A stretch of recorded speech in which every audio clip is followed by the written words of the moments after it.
ক্লাসের একদম পেছনের বেঞ্চে বসে আছি। সামনে সকলে দাঁড়িয়ে আছে। বুঝলাম স্যার ক্লাসে এসেছে। আমি আমার মনে মোবাইল চালাচ্ছি।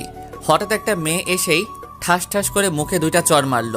উফ, একটু হলে লেভেলটা কমপ্লিট করতে পারতাম। গেল মেজাজটা খারাপ হয়ে। সামনে তাকিয়ে দেখি একটা মেয়ে আমায় চড় মেরে যা তা বলে চলেছে।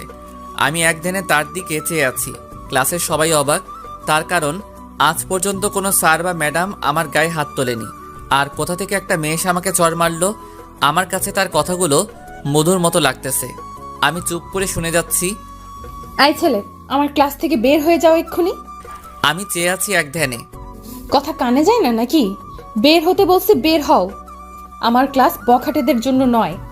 ও এইবার বুঝলাম, এ কোনো মেয়ে নয়, এ আমাদের নতুন ইংরেজি ম্যাডাম। দূর, শেষমেশ কিনা ম্যাডামের উপরে ক্রাশ খাইলাম। আমার কান ধরে ম্যাডাম ক্লাসের বাইরে বের করে দিলেন। আমি কিছু বললাম না।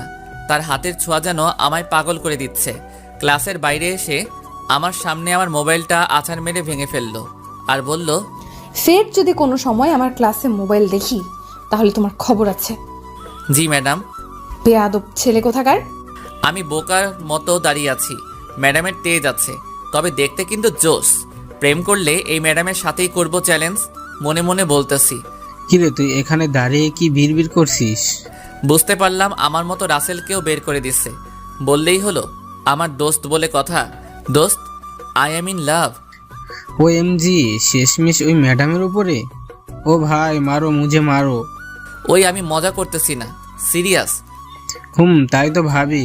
তোকে চড় দিল আর তুই কিছুই বললি না কেন? এই চল, নতুন ফোন কিনতে হবে আমার। এটাও গেল? ম্যাডাম আসার দিছে। চল, দাঁড়িয়ে থাকতে ভালো লাগতেছে না।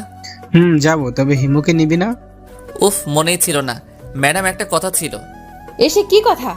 ম্যাডাম, হিমুকে খুব দরকার, ওকে যেতে দিন প্লিজ। কেন? আমার ক্লাস না করে কাউকে আমি বাইরে যেতে দেব না। ফাও প্যাচালে লাভ নেই, বরং একটা ফাফড় দেই। ম্যাডাম, হিমুর বাবা হার্ট অ্যাটাক করছে, ওকে যেতে দিন। ও, আগে বলবে না? এই হিমুকে তুমি যেতে পারো। ধন্যবাদ ম্যাডাম, আসি, বাই।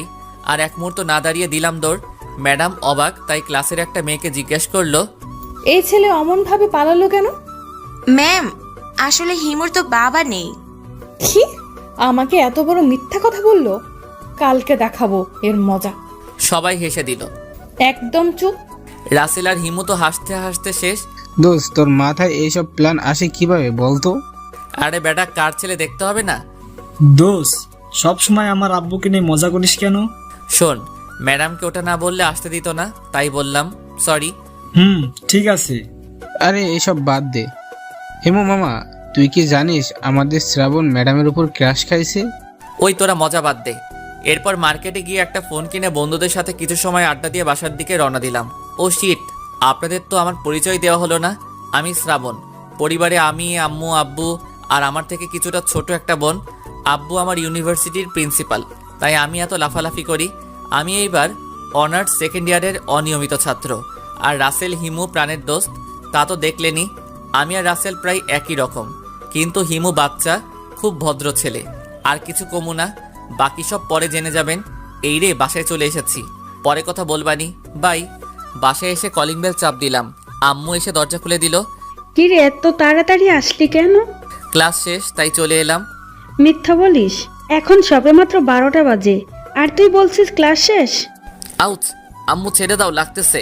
আর মিথ্যা বলবো না, প্রমিস। এইবারের মতো ছেড়ে দিলাম। লাভ ইউ আম্মু। ক্ষুধা লাগছে, কিছু খেতে দাও।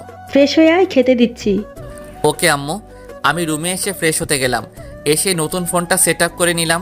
এরই মধ্যে আম্মুর ডাক। আমি নিচে গিয়ে খেতে বসলাম। আম্মু, জোশ হয়েছে খাবারটা। আবার কিসের ধান্দা? পাম দিতেছিস কেন? উফ, সত্যি বললেও দোষ। আর বলবো না, যাও। আমি তো মজা করতেছি। আম্মুর সাথে মজা করে খেয়ে রুমে এসে শুয়ে পড়লাম। কিছু সময় মোবাইল চালানোর পর ঘুম পাচ্ছিল, তাই ঘুমানোর চেষ্টা করলাম এবং শেষমেশ মিশন কমপ্লিট। ফোনের আওয়াজে ঘুমটা ভেঙে গেল। দেখি সাউন্ড ফোন দিছে। কি রে হারামি, কোথায় তুই? মামা, ঘুমাচ্ছি, গুড নাইট। এই নাটক না করে মরে আয়, কথা আছে।